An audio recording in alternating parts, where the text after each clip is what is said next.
سلام خوتي ومرحبا بكم في قناة الجي ريفيو.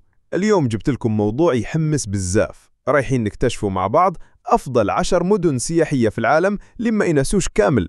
مدن الحياة فيها ديما دايرة، بالليل ولا بالنهار تلقى الحركة والنشاط، وصدقوني رايح يعجبكم بزاف. خلوا روحكم مرتاحين، ديروا لايك وخلونا نبداو الرحلة. المدينة 10، بانكوك، تايلاند. بانكوك معروفة بالأسواق الليلية تاعها، المطاعم في الشارع والأنوار اللي يدوخوا. الناس فيها يسهروا حتى الصباح، تلقى ديما حياة، موسيقى وأكل لذيذ. بانكوك تعتبر من أرخص وأمتع الوجهات اللي يحبوا الجو الليلي. المدينة 9، برشلونة، إسبانيا. برشلونة معروفة بالثقافة، الفن وكرة القدم طبعا. بصح بالليل المدينة تتحول لحفلة كبيرة. الشواقع، النوادي الليلية والمطاعم يخليوك تحس روحك عايش فيلم أوروبي. هنا السهرة تبدأ مع المغرب وتكمل حتى يطلع النهار. المدينة 8، نيويورك، أمريكا. الناس يسميوها The City That Never Sleeps، يعني المدينة اللي ما تنعسش. نيويورك عندها طاقة عجيبة، من تايم سكوير اللي يضوي كيما النهار للمطاعم اللي يخدموا 24/24. وين تروح تلقى حركة. بزاف ناس يسميوها قلب العالم. المدينة 7، دبي، الإمارات. دبي مدينة المستقبل. بالنهار عندها ناطحات سحاب وأسواق فخمة، وبالليل تولي جنة للناس اللي تحب تسهر. عندهم فعاليات، عروض، مطاعم عالمية، وحتى الصحاري اللي تدير فيهم سهرات خاصة، ديرة تشدك من كل جهة. المدينة 6، لاس فيغاس، أمريكا. عاصمة الترفيه، الكازينوات، العروض، الأضواء اللي تبرق طول الليل.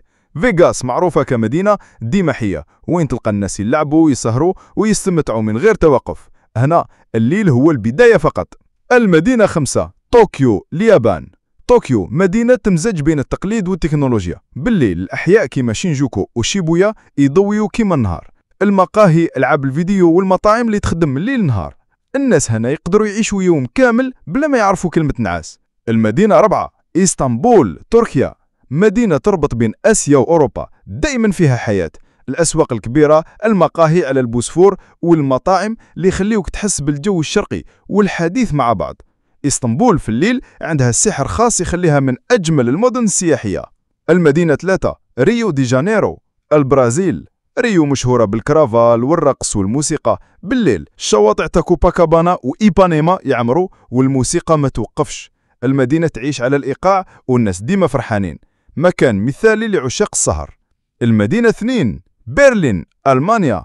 عاصمة الحفلات في أوروبا، عندها ثقافة ليلية معروفة. النوادي يخدموا بالساعات وحتى بالنهار أحيانا. الموسيقى الإلكترونية، الفن والحرية يخليوا برلين مدينة تعكس روح الشباب والطاقة بلا توقف. المدينة 1، باريس، فرنسا. باريس معروفة بمدينة الأنوار، والأنوار هذوك يخليوها تبقى حية طول الليل. برج إيفل يضوي بالليل كيما الجوهرة، والناس يتمشوا في الشانزليزيه ولا يقعدوا في المقاهي. الرومانسية، الثقافة والحياة الليلية يخليوا باريس على رأس القائمة كأجمل مدينة ما تنعسش. هادو كانوا أفضل 10 مدن سياحية في العالم اللي ما ينعسوش. قولوا لي في التعليقات انتم تحبوا تسافروا لأي مدينة منهم، وإذا تحبوا الجزء الثاني حول مدن أخرى ما ينعسوش ديروا لايك واشتركوا في القناة الجي ريفيو باش يوصلكم الجديد. سلام وخليكم ديما مستكشفين.